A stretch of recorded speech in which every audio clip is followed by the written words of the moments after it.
বাড়িতে যদি তাল থাকে তাহলে ঝটপট করে এই রেসিপিটা বানিয়ে নাও। দেখো আমি বানানোর জন্য প্রথমে চালটা গুঁড়িয়ে নিলাম, চালটা গুঁড়িয়ে নোলা দিয়ে বেটে নিয়েছি। কালো চালের গুঁড়ি নিয়ে তারপরে তাল নিলাম, তাল নেওয়ার পরে তাল দিয়ে রেসিপিটা বানাবো। দেখো উপকরণগুলো মাখিয়ে নেব। দেখো চালটা আমার চালের গুঁড়িটা আমার রেডি হয়ে গেছে। তারপরে কি করলাম, নারকেল কুড়িয়ে নিলাম, নারকেলটা কুড়ানো হয়ে গেছে, আমার রেডি হয়ে গেছে। এবার তালের মধ্যে সব একে একে আটা, ময়দা, চালের গুঁড়ি, সুজি, চিনি, নুন সব আন্দাজ মতো করে দিয়ে দিলাম।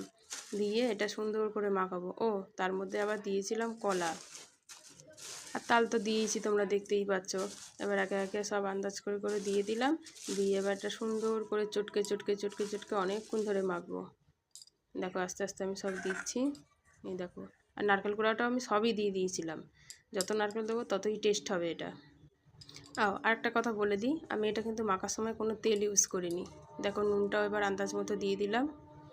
আমি এটা তেল ছাড়াই মাখিয়েছি, কিন্তু লাস্টে যখন পিঠেটা ভাজা হয়ে গেছিলো, কিন্তু হাতে যখনই ধরছিলাম একটু হালকা হালকা তেল লাগছিল। দেখো আমি এই যে রেডি করছি মাখাটা।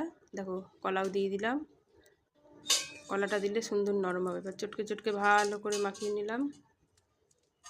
দেখো এটা মেখে আমি প্রায় 10-15 মিনিট রেখে দিয়েছিলাম। দিয়ে একটা বাটি নিয়ে নিলাম। দেখো বাটির মধ্যে খানিকটা সাদা তেল দিয়ে দিলাম নিচে। তেলটা একটু ভালো করে মাখিয়ে নিলাম, যাতে এটা ভাজার সময় নিচে না লেগে যায়, এটা সুন্দরভাবে উঠে আসে। আর একটা কলা পাতা ধুয়ে রেডি করে রেখে দিয়েছিলাম, কলা পাতাটা ওর উপর বসিয়ে দেবো। তোমরা চাইলে পেপারও ইউজ করতে পারো।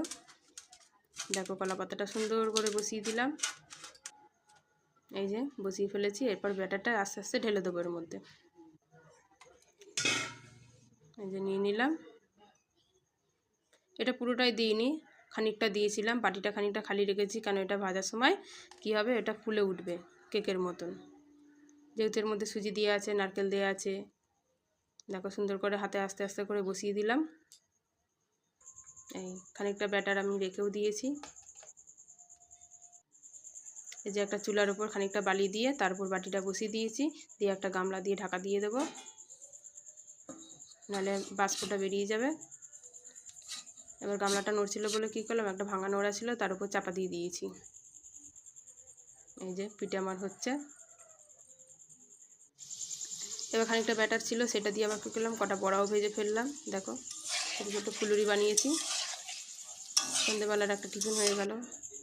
দেখো অনেক কটাই বড়া হয়েছিল, আর বড়াগুলো খুব সুন্দর হয়েছিল খেতে। দেখো পিঠেটা আমার প্রায় রেডি হয়ে গেছে।